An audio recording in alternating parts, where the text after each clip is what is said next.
When everything is said and done. Hence, the church is being prepared to be a holy church. Ephesians 5:27. And so the church is not simply shooting for size. The church is not only shooting for fame. We're not only shooting for popularity. We do not want to simply become a popular church. We do not want to simply become a big church in terms of size and number. No, we're not in the numbers game. We're not trying to be a popular church. We're not trying to be a sophisticated church. We are not catering to these religious games that religious leaders play these days. Our ultimate aim in the church is for us to become holy people. And so this is what Jesus Christ, the builder of the church, is doing right now in us and to us and through us. Take a look at that in the book of Ephesians chapter 5 verse 27. To present her to himself as a radiant church. As a radiant church without stain or wrinkle or any other blemish, but holy and blameless. That's the work of Christ Jesus. And that is also the work of the sent ones of the Lord in the church. The sent ones of the Lord are also in harmony with Christ Jesus in making the church holy and consecrated. Hence, in the book of Colossians chapter 1 verse 28 to 29, we read that the sent ones of the Lord are seeking to bring perfection to our faith. And perfection is the apex. It's the culmination. It's the highlight. It's the zenith. It's the height, the peak of holiness. The one who is being holy is the one who is being perfected. In holiness, we are absorbing the very life of Christ Jesus, the very life of God, the very image and likeness of the Lord. We are not meant to become like clones of God. We're not being simply imitators, but we are meant to be like Him. It means that from the inside out, the life of God must be revealed and displayed and demonstrated in us. Holiness does not concern itself so much with externalities. But holiness begins in the heart. It begins from within. It begins from the inside of a person. And so we read in the book of 1 Thessalonians, in chapter 3, that when everything is said and done, this is what the Lord Jesus Christ, or chapter 5, will do to His church. Verse 23, may God Himself sanctify you through and through. May your whole body and spirit and soul be kept blameless. Be kept blameless. And so holiness is not meant to be understood in externalities or in, obvious or in the surface of things. It's not putting up a mask. It's not putting up some kind of a facade or a veneer of piety and religiosity and spirituality. Holiness begins from within. Hindi ito paitsurahan, hindi ito pagmamaskara, pagbabalat kayo. This is not something that can be understood in, moral ways. You may be a man who seems to be conservative, but in reality, you are carnal. You can be one who is looking like, so pious and religious, but in totality, you are worldly. As they say, do not judge a book by its cover, because we are what we are from within, first and foremost. So a person may be looking like contemporary, but it doesn't mean he's carnal. Because just like holiness, carnality is also a state of mind and a state of the heart, and reveals its manifestations on its behavior and attitudes. But having said that, we need to understand that in the grand scheme of things, God is seeking to make the church holy.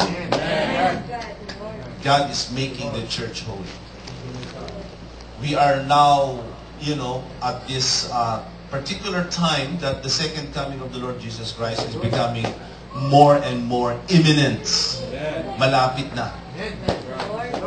And so we must be more serious. We must pay more serious attention to holiness. Again, personally as a leader and as a coordinator, I understand the need for us to grow numerically. I understand the need for us to keep our witness to the world positive. But then again, we cannot be too caught up with these things. What must consume us is none other than the holiness of the church. Because when the church is holy, the church will grow. Because the life of God is in the church. But when carnality reigns, I don't care who are on the pews of the church. You may have a number of elders in the church. You may have seasoned members in the church. But if those church members are carnal, that church will remain in a corner. That church will remain stagnant and dormant. It will not grow. Because the only thing that will make the church grow is life. Amen. When you have life, it will grow. You can have all the whistles and bells of the church. You can have all the bling-bling, as they say. Without life, a church won't grow. You want your life to grow individually. You want your church to grow corporately. Desire holiness and be holy. Amen. And holiness is attained when you have the life of God flowing in you and through you, impacting the way you think, the way you feel, and the way you breathe, the way you move. That's what the life of God will do to you. Mere religiosity will not do the job. There are so many religious people out there, but they are so worldly, they are so carnal. What we need to do is shun and abandon and forsake and walk away from any forms of carnality. And carnality, just as holiness can display itself in many ways, carnality can also be seen in many ways. For one, when there's division in the church. Division is one of the ugliest forms of carnality. And when there's division, when there is faction, pagkakampi-kampi, may mga away, may mga galit, ang church ay hindi lalago. What will simply be seen in the church is simply external religiosity. But once the church rises up, the members acts more holy, then life will flow. So ask yourself this evening, are you becoming holier? Are you becoming more godly? Or simply religious? What we are doing right here this evening, attending a church service without the intent to be holy, this is just religious activity. We are not the only church meeting this evening. This is not the only commercial storefront that houses a church. There are so many churches on the storefront. In fact, 80% of churches in America are in a commercial storefront. And many churches are less than 80 in attendance throughout America. But if in the meeting, the life and the power and Spirit of God is present, that church will cease to be in a corner. Yeah. The church will cease to be in a corner. That believer will cease to be less impactful because the life of God is strengthened in him.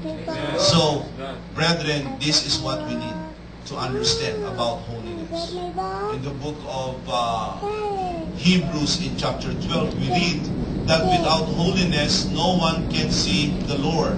Hebrews chapter 12 in verse 16 or verse 16, 14. Yes, 12:14. Without holiness, no one can see the Lord. Without holiness, no one can see the Lord. So let us ask ourselves, can we see the life of God in the church? Do you see the life of God? Can you feel, can you sense? Can you behold the life of God in your church? How about in your life? Think about it. If your answer is yes, then you are growing in holiness. If not, then you need to seek holiness. It says there, without holiness, no one can see the Lord. Oftentimes, you know, the most frightening thing is to be in the church, but yet we don't see God in the church. Isn't it? That's frightening. We always say, we're in the true church. We're in the true church. Let me ask you, when was the last time you saw the presence of God? When was the last time the life of God was manifested? In your church, in your midst. You're always saying, nasa tunay ka. Magsabi ka sa akin sa loob ng isang buwan na ito, anong kapangyarihan ng Diyos ang iyong nakita sa church? What particular display of His presence? What particular demonstration of His power have you seen in the church? Think with me.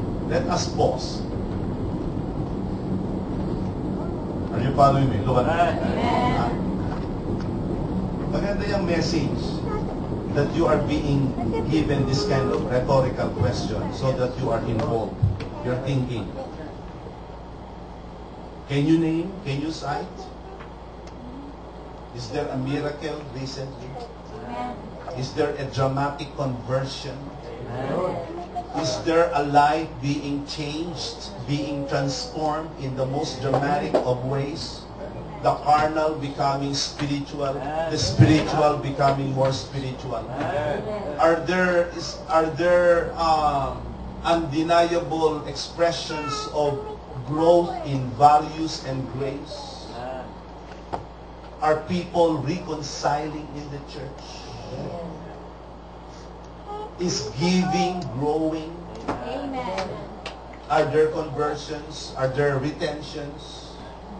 Is the church growing, generally speaking? Or the church is plateauing?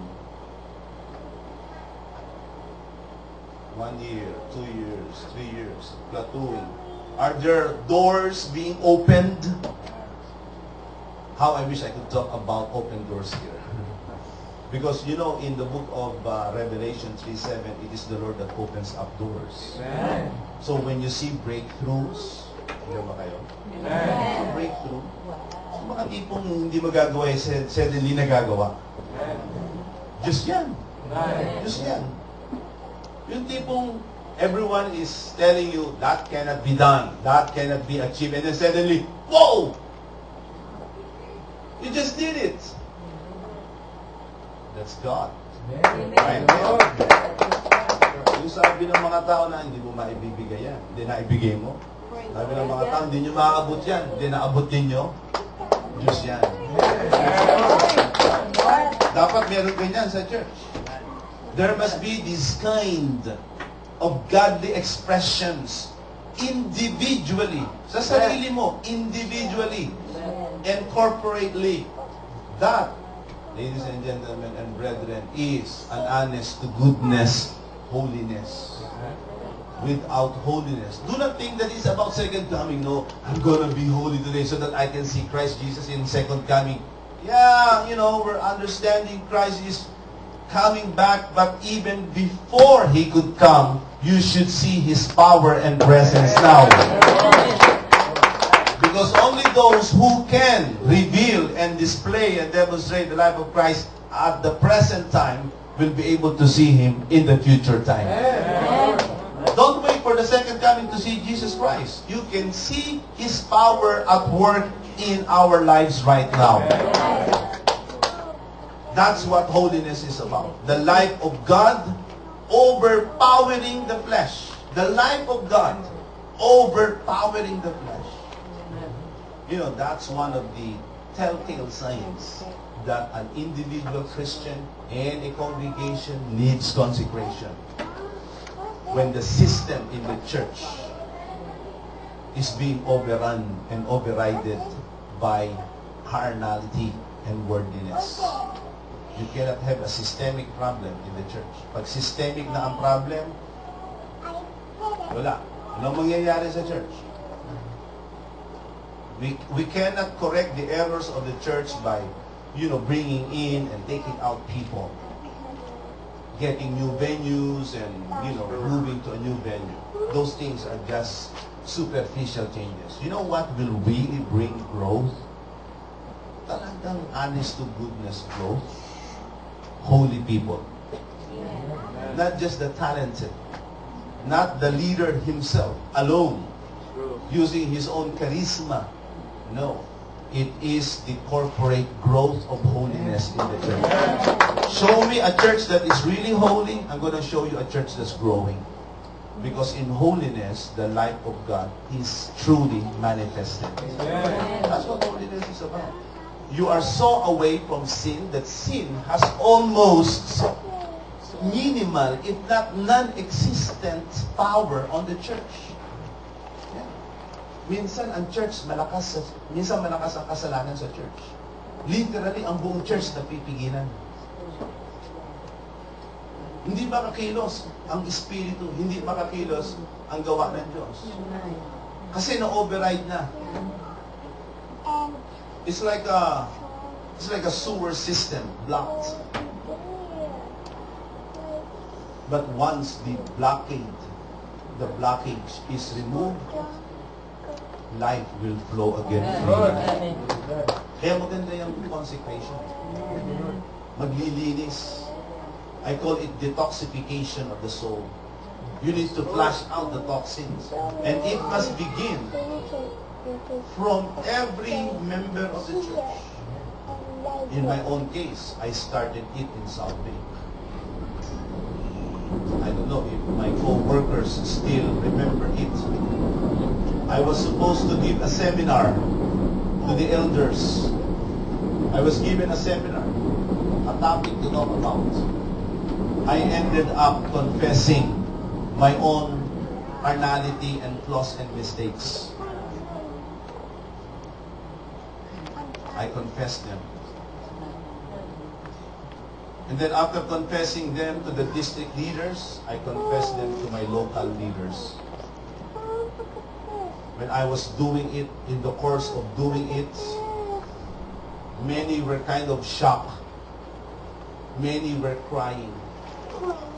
Because according to them, they realized that they were in the same predicament and situation as the pastor.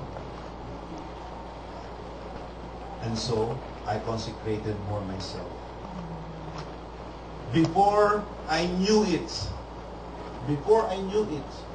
during services, members would just stand up, confess their sins before the public.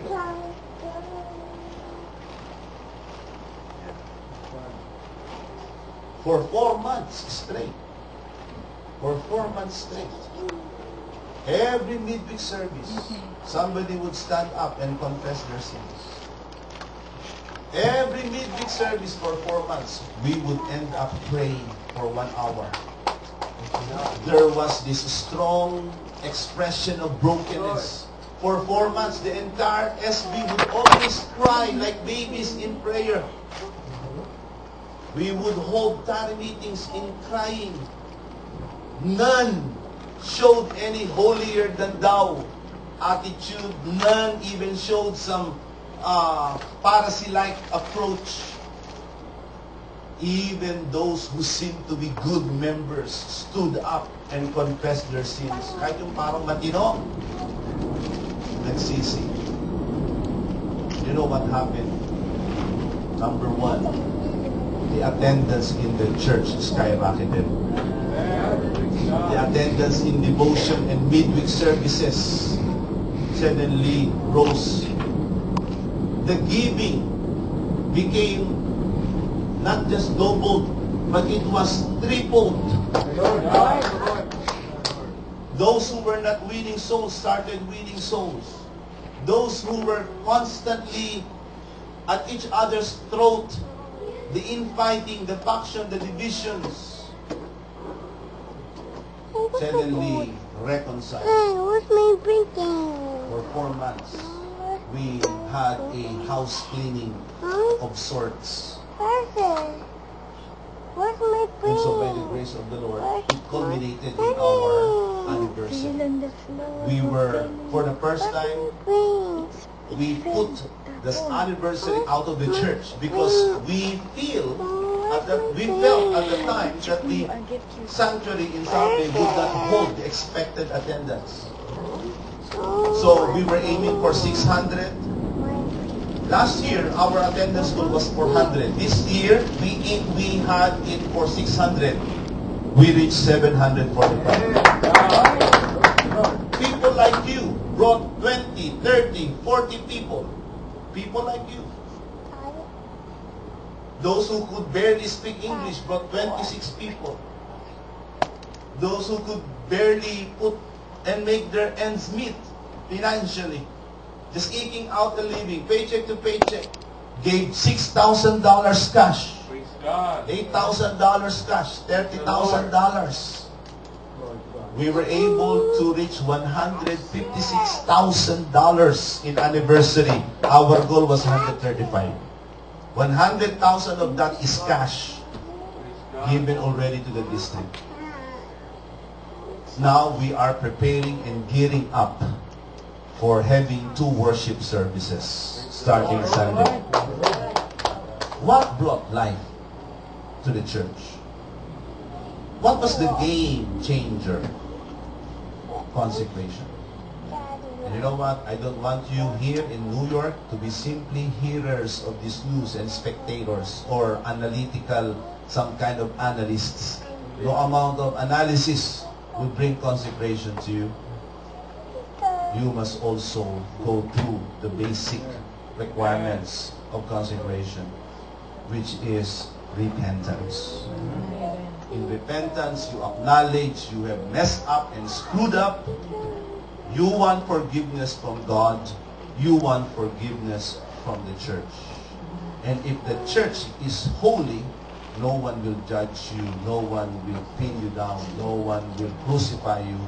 But everyone will embrace you because just like you, they are also, have their own pitfalls. We must begin consecrating ourselves. Amen. I'm going to give you 3 major considerations why consecration is needed. Number 1, we needed to be consecrated because of who God is. Because of who God is. That's the number 1 consideration. Yan ang number 1. Yan ang kauna-unahan. Pangunahing pangangailangan. Bakit dapat tayo magpakabanal? Sapagkat ang Diyos ay banal. God is holy. God is holy, therefore, we who call ourselves as His people must reflect His character. Have you heard of the saying, a chip of the old block? They tell me, Pastor Jonathan, there are times you sound like your dad. There are times that you have an angle like you are your dad. And my mom would always tell me, Jonathan, you're like your dad. Your ears are like open car doors. Tenga ninyo parang nakabukas na pintuan ng kotse. Totoo ba? Hindi naman ata. Nagtatawanan yung iba sa inyo kung totoo. But we must be able to show some resemblance with our Father in heaven. Sabi natin, ang ating Diyos ay banal. Bakit yung katawan ay hindi banal? Look at that in 1 Peter chapter 1, verse 12. Therefore, prepare your minds for action. Here in verse 15. But just as who called you is holy, be holy in all you do. Be holy because I am holy. Be holy because I am holy. Bakit dapat tayo magpakabanal? Sapagkat ang tumawag sa ating banal. Because the one who has called you is holy. You know, an important part of calling is impartation. Are you with me? Diyan ba tayo? Pag kayo tinawag ng Diyos, may ibabahagi sa iyo ang Diyos. When God calls you, He will impart a piece of the one who called you to you.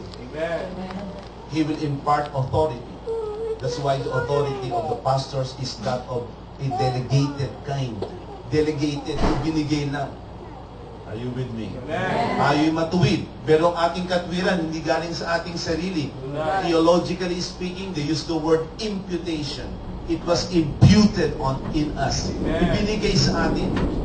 When God called us, He also gave us the ability to be holy.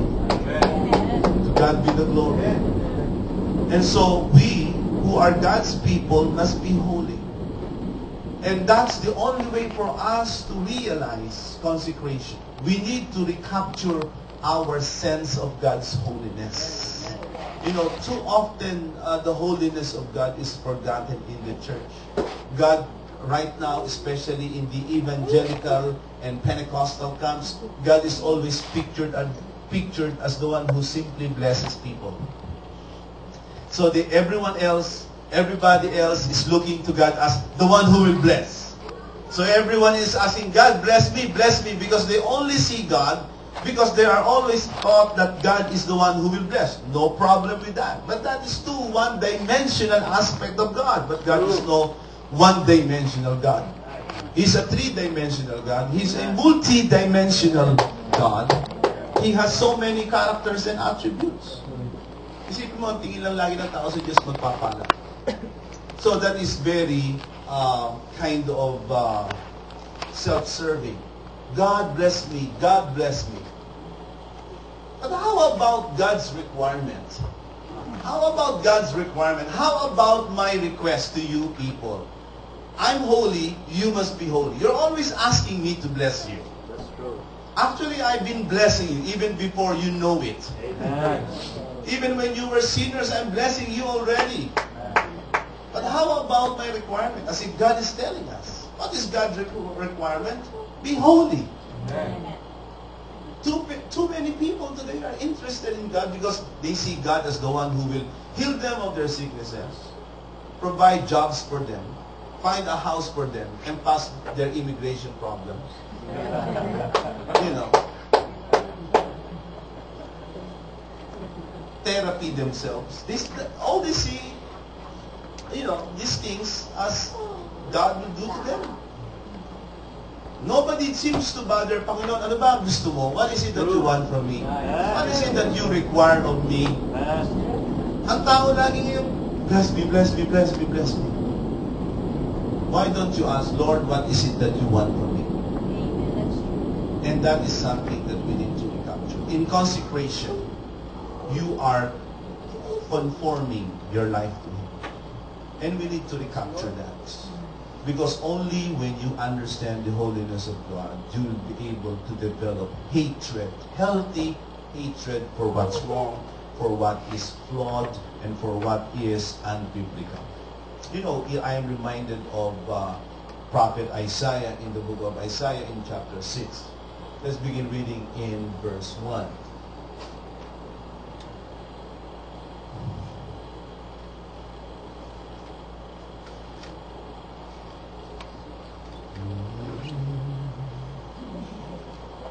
In the year that King Uzziah died, I saw the Lord seated on a throne, high and exalted, and the train of His robe filled the temple.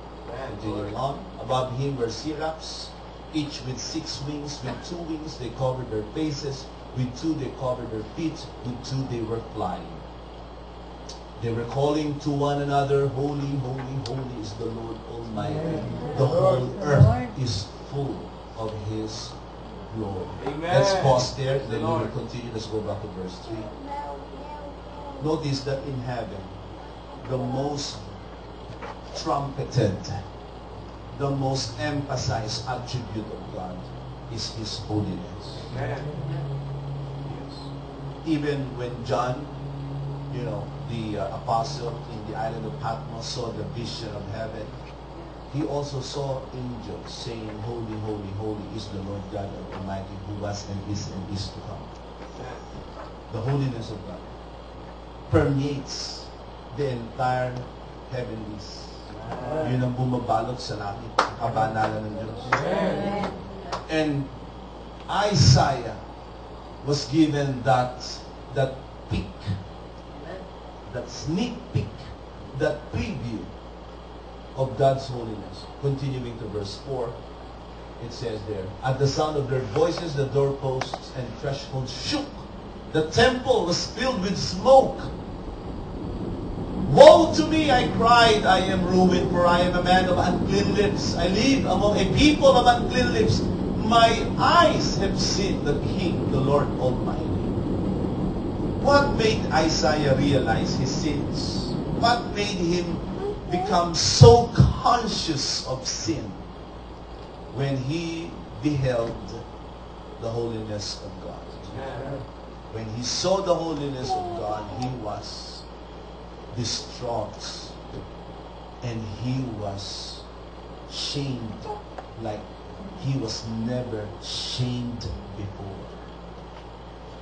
He used the strongest word of condemnation in the Jewish language, and that was, "Woe to me." Woe. In the ancient times, if you want to curse somebody, just use the word woe. Woe. Woe to you. Pag meron kang gustong murahin talaga noon, ang gagamitin ay woe.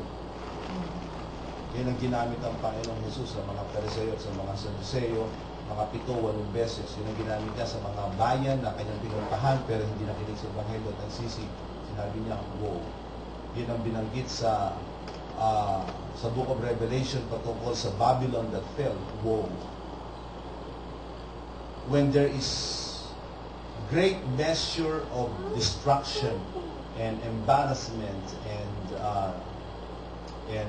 dishonor, the word is used is woe. Isaiah saw himself not as a do-gooder.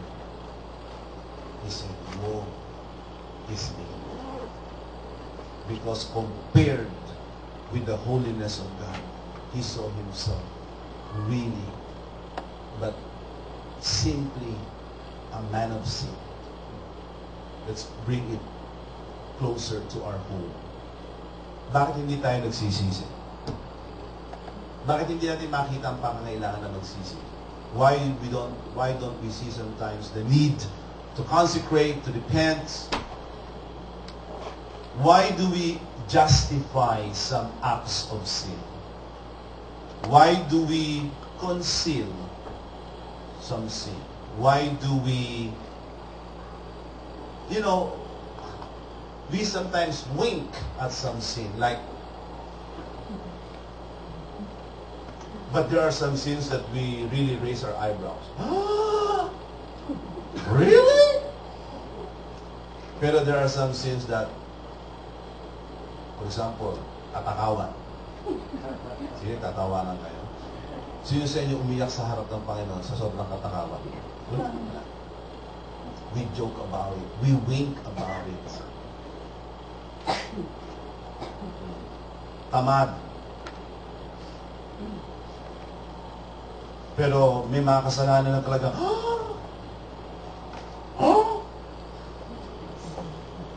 sin is sin. That's why before God, sin must be confessed. Sin must be expunged. I like the words of Bishop Art or Dodo last night. He said, "Abort sin in your mind and heart." Abort. Ang lupit, Abort. I-abort down. Because according to him, if sin will continue to be nourished and nurtured by our acts of justification and concealment, it will bear death. Yun ang sabi ni Santiago. When sin is full grown, it will bear death. Kaya sabi, i-abort. Abort the sin in the mind and in the heart. Yung nasa isip.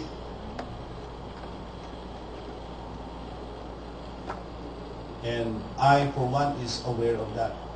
In South Bay, every time I administer the communion, I always use these words. It's almost repetitious. Forgive us, Lord, for the sins we have committed before the eyes of men, as well as those that we have committed in the private chambers of our minds and our hearts. Yung kasalanan hindi nakikita ng tao. Yung ang kasalanan, ikaw lang ang nakakaalam at ang Diyos. Patawarin mo kami bago inumin ang saro at kanin ang tinapay. You know, brethren, this season of consecration made me a better pastor and a better Christian. It made me richer as well. Yeah. And I really see that this is what is missing in some churches and in many believers. Kaya ang churches natin ay hindi lumalago sa paggato ng buhay. Walang buhay ng Diyos. Walang kapangyarihan ng Diyos. Walang tulak ng Diyos. Because we do not see the holiness of God. We don't see His righteousness. We don't see His justice. We don't see His demands for us. So why do we need to consecrate? Because of who God is. Number two, why do we need to consecrate? Because of who we are. Because of who we are. The Bible points to us that we are God's temple. We are God's temple. Okay? Let's turn our Bibles to the book of, there's a verse here in 1 Peter. 1 Peter in chapter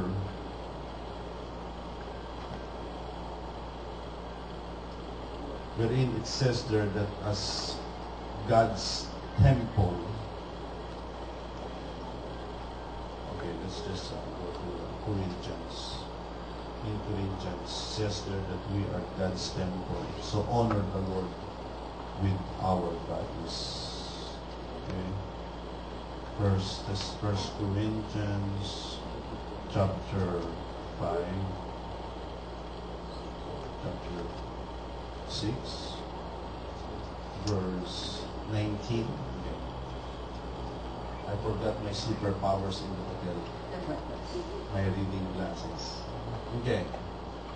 Do you not know that your body is a temple of the Holy Spirit, who is in you, whom you have received from God? You are not on your own. You are bought with a price. So honor the Lord with your body. Second consideration, why we need to be holy. Because of who you are. You are God's temple. You are God's residence. God lives in you. His Holy Spirit dwells in you. So we need to cleanse ourselves. Bahay pala tayo ng Diyos. Bahagi tayo, gawa tayo ng Diyos. We are God's temple. We are no longer of the world. That's why we do not engage anymore in dirty, shameful things. You know, during this season of consecration, suddenly there's a sister, and the sister is nice. A do-gooder, mabait. Bait siya. At lagi pang, kumbaga, hindi namimiss na ako'y batiin. Suddenly, she stood up and said, "Brethren, forgive me, because until now, I'm smoking and gambling." Smoking and gambling. Pero wala nagsabi na, "Ha?" Walang tumanon. Many cried and embraced her and said, "Just continue." That was at the start of consecration. Now we're going into 6th month. Last night she testified again. Talagang hindi na siya naninigaril, susugal at umiinom. Ay naninigarilyo pala. Bakit? Talagang binago na ng Panginoon. Praise the Lord. We are God's temple. We're God's temple. Kaya hindi na tayo gagawa ng ginagawa ng sanggol. You know, Christianity is not only something that happens within the four walls of the church. It happens even outside.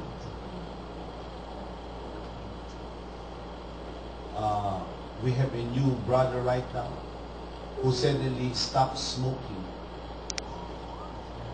because he was converted in the height of the season of consecration. He was instantly delivered. God. And people are not only delivered from obvious sins, but also from sins that are not inherently faithful to the commands of the Lord. There are brethren who have been cleansed from their unbiblical work ethic. Yung mga pala-absent, dalo na ng dalo. Yung hindi makadalo ng Sunday, dumadalo na ngayon. Yung pusong hindi nagpapatawad, nagpatawad na. There was a brother who stood up. Halos kalahati ng kongregasyon, kaaway niya ata. Yeah. Nagulat eh. Pati yung nasa restroom, alam niyo naman sa South Bay, there's a monitor, speaker. Pati yung nasa restroom, hindi niya alam, siya pa rin kaaway. Kaya humingi rin siya ng tawad doon. Yung mga elders na nagbibilang, pinuntahan sa library din, humingi siya ng tawad, kaaway niya rin pala yun. At ang pinaka-makaaway niya, si Pastor Joe.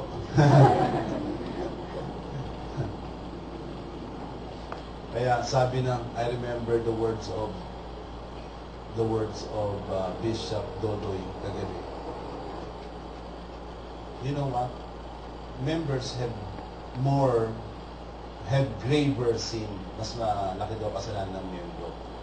Kasi ang pastor, tinitisod lang yung tupa. Yung membro. Ang membro, tinitisod yung pastor. Sipin niyo kung yung pastor ang matisod. Wala, mas malaki daw tinitisod eh. Ng membro eh. Totoo yun, may mga membro, tinitisod ang pastor.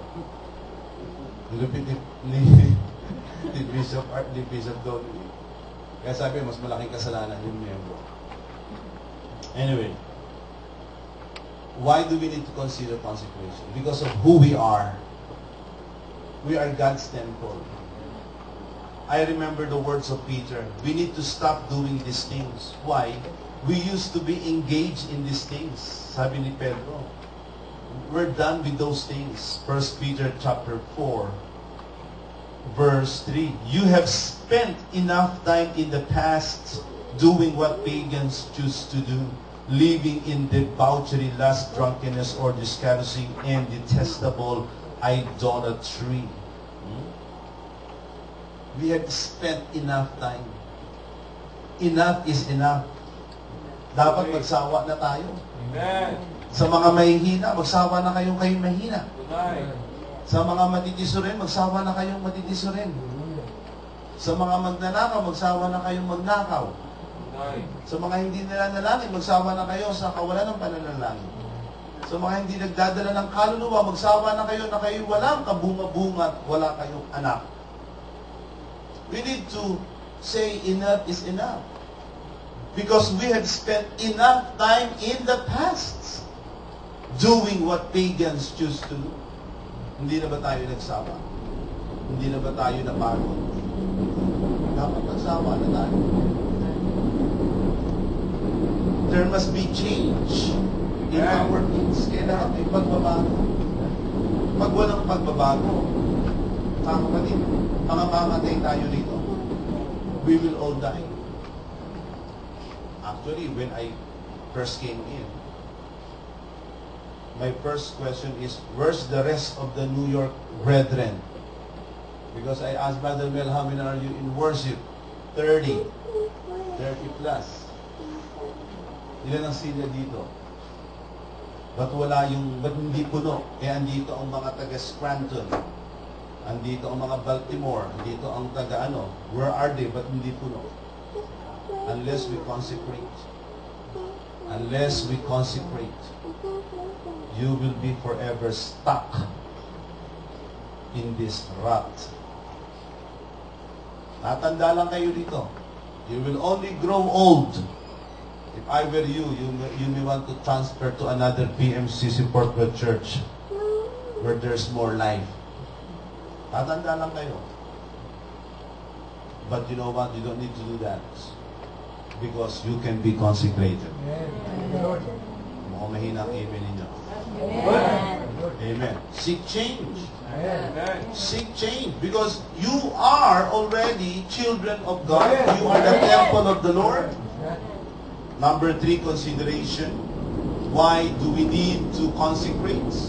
Because of the threat of sin. Because of the threat of sin. Sin is a clear and present danger to the church, to the individual believer. You know how easy sin could really entrap us? Look at it in Hebrews chapter 12, verse 1.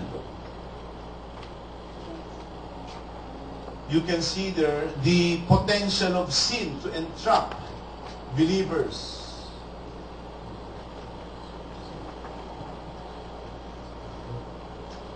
Since we are surrounded by such a great cloud of witnesses, let us throw off everything that hinders and the sin that so easily entangles. That so easily entangles. Gaano raw ang kasalanan? Kabilis kumapit. How quick it is to attach to our system, to our minds, to our hearts, so easily. Effortlessly. Effortlessly. Walang kahirap-hirap. Sabi nila, you don't need to really raise weeds. Yung damo, hindi mo na kailangang itanim yan. Tutubo yan kahit may konting lupa. Kahit sa leeg, tutubo yan. Magkaroon ng banel.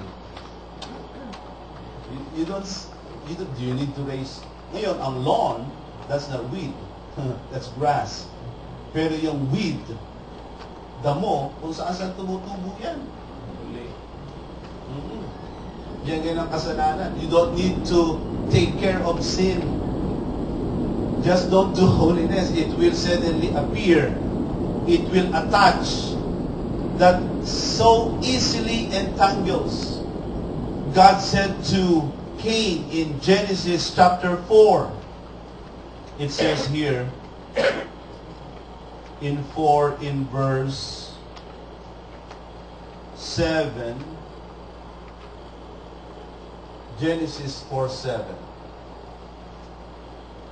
If you do what's right, you will not be accepted. But if you do not do what's right, sin is crouching at your door. Sin is crouching at your door. It's at the door of your life. It's at the door of your consciousness. It's in your system almost. In our system. Romans 7:21. Take a look at it. Romans 7:21.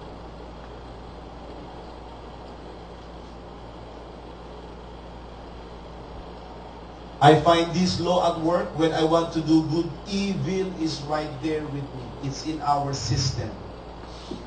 Yeah. Ako, nagtataka talaga ako. Yung sa mga second generation Christians like us, yung mga lumaki sa church, naku, lahat na narinig niyan.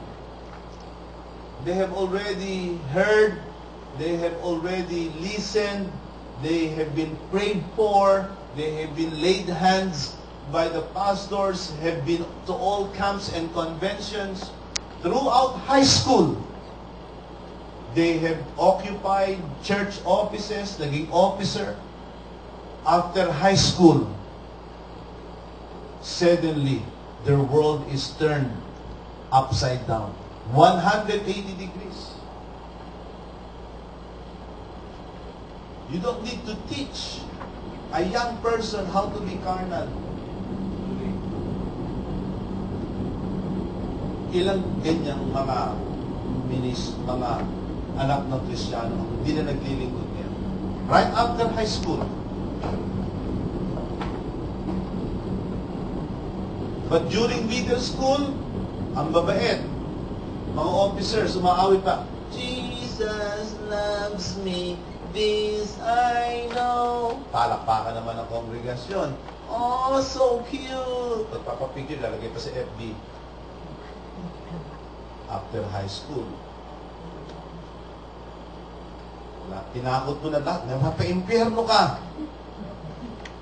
Whatever. Wala nang takot. Ganyan ang kasalanan. That's how sin can deceive, weaken. That's why sin cannot be underestimated. Hindi pwedeng maliitin ang kasalanan. It has the potential. Paul said, it is right in my system. Nasa katawan na. It's already in there.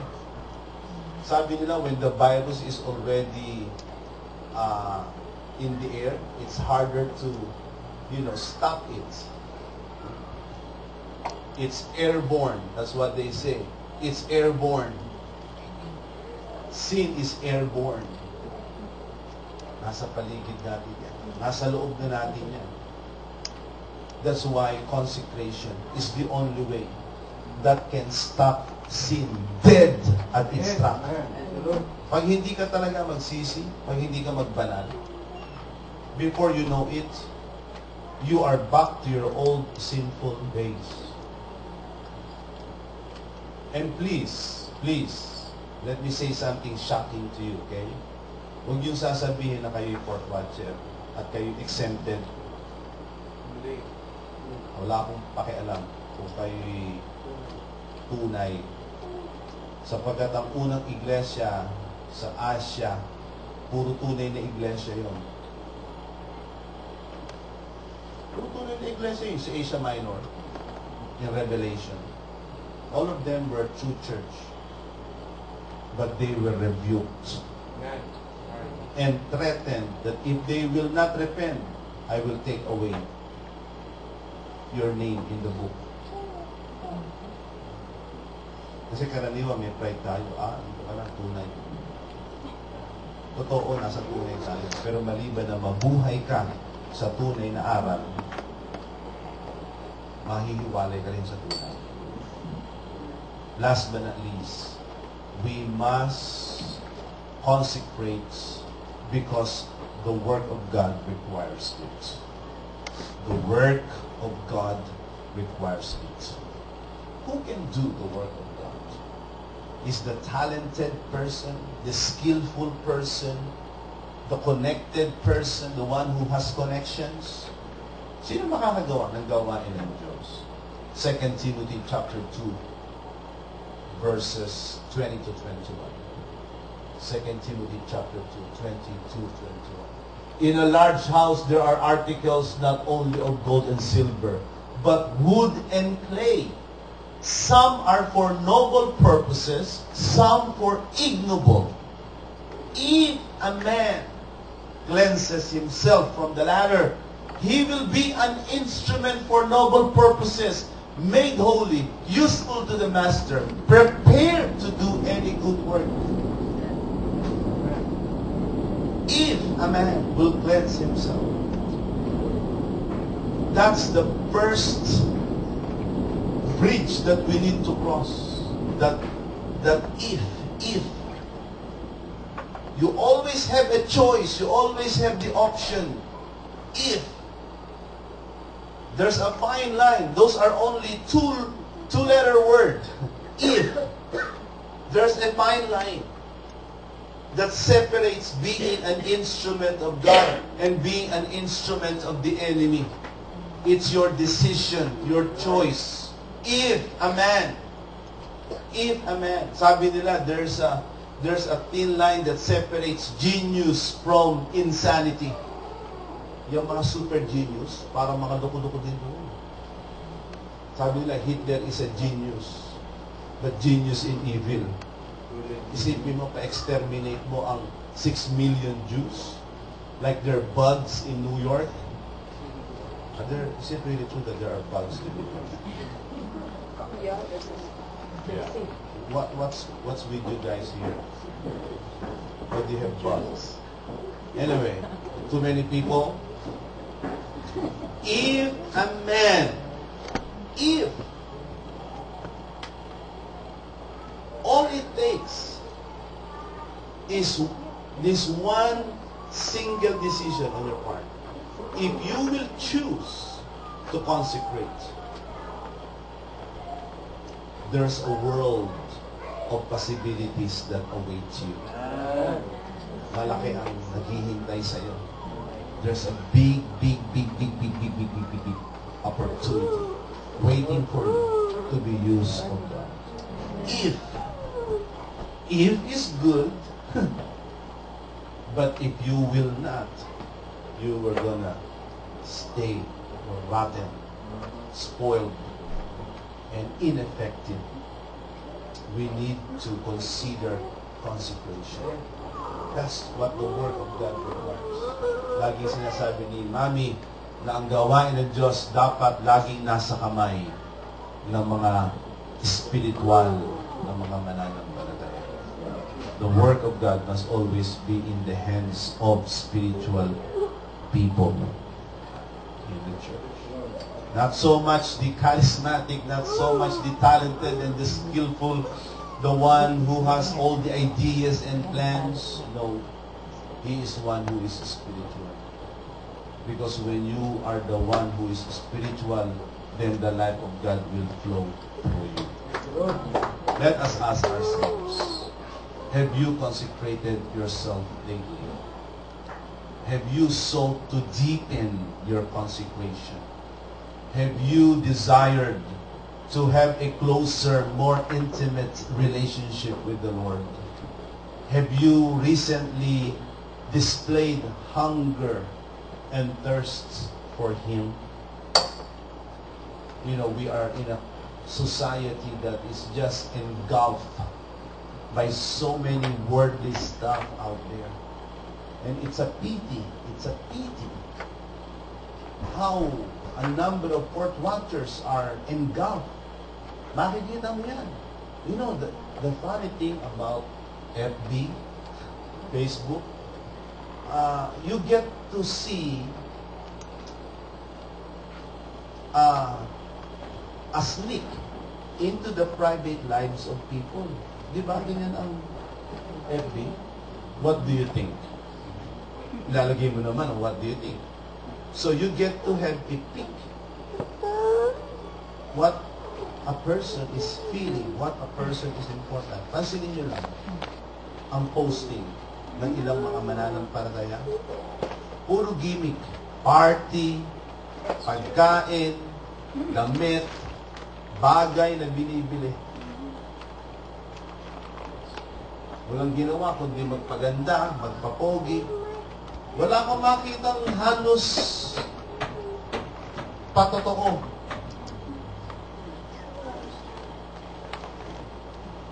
Halos wala kang makita. You could barely see a semblance of Christianity. Puro ang ipinapakita sa mundo. May bagong damit, may bagong pagkain, may bagong lugar na pinuntahan, may walang ano eh. Ni talata, wala. Ni yung magandang salita ng pastor para maging blessing sa iba, wala. FB can be an indication of what is in the heart of a person. Ano yung pinagkakaabalahan niya? There's so much carnality. There's so much worldliness. No wonder there are believers that are stunted in their growth. Dwarf lagi. Midgets. Hindi lumalaki. Hindi lumalago. They are not bearing fruits. For example, how many among you attended convention? Say amen. Amen. Since February, did any one of you bring already a visitor, a guest to the church? Amen. Did any one of you bring a convert? Amen. Hulayin nyo yan. Sipin nyo yan. Did you increase your giving? Amen. Did you improve your lifestyle? Amen. You know, brethren, what we need to do is to re-examine ourselves. And sometimes the ugliest, are you with me? Amen. You know, oftentimes the ugliest picture is our own selves. Yan ang pinakapangit kadaliran. Yung makita mo yung nasa sa loob mo. Kaya sabi nga ni Brother Michael Jackson, yun yung sabi ni Brother Michael Jackson, meron siya awit na Man in the Mirror. I'm telling the man in the mirror to change himself. If you want to see a better place, the man in the mirror must change himself. Na. Yun ang sabi niya, ni Brother Michael. Yung man, ang unang magbago daw, yung tao sa salamin. Sino yun? Ha? Sino yun? Yung sarili.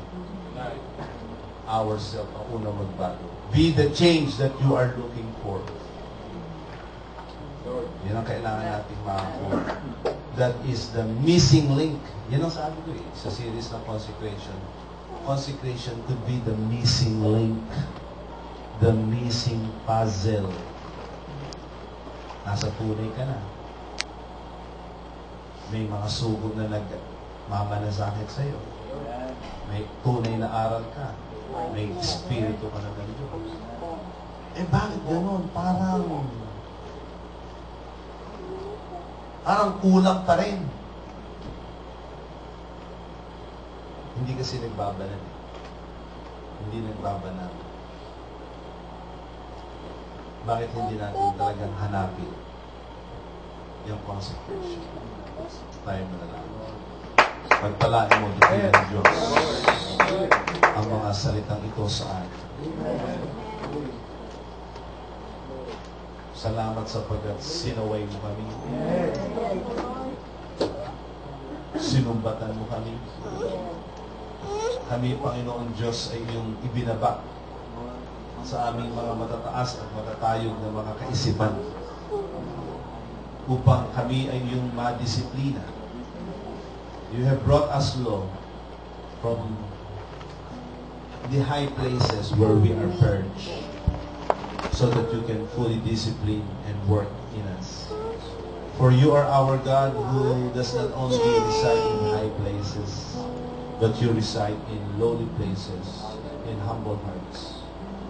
I pray, Father, that you will enable us to seek consecration, that you will help us repent from our sins, walk away from our sins, abandon sin, and seek to live our lives in greater intimacy with you. Hold us fast, Lord, because we are weak in ourselves. We are easily distracted. We are easily frightened to give up. intimidated to give up and surrender our faith. We ask you now, Father, to bring back life into our individual lives and even to our church. To God be the glory.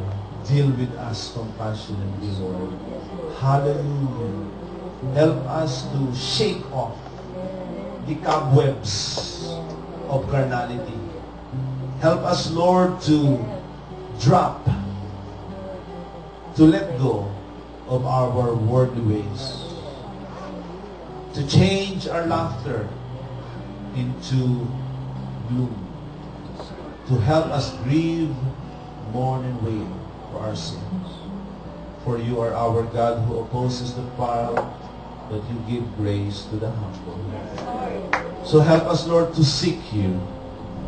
For when we seek you, when we come near to you, you will draw nearer to us. Hallelujah. Help us, Lord, to continue to seek your presence. In Jesus' name we pray. Amen. Praise the Lord.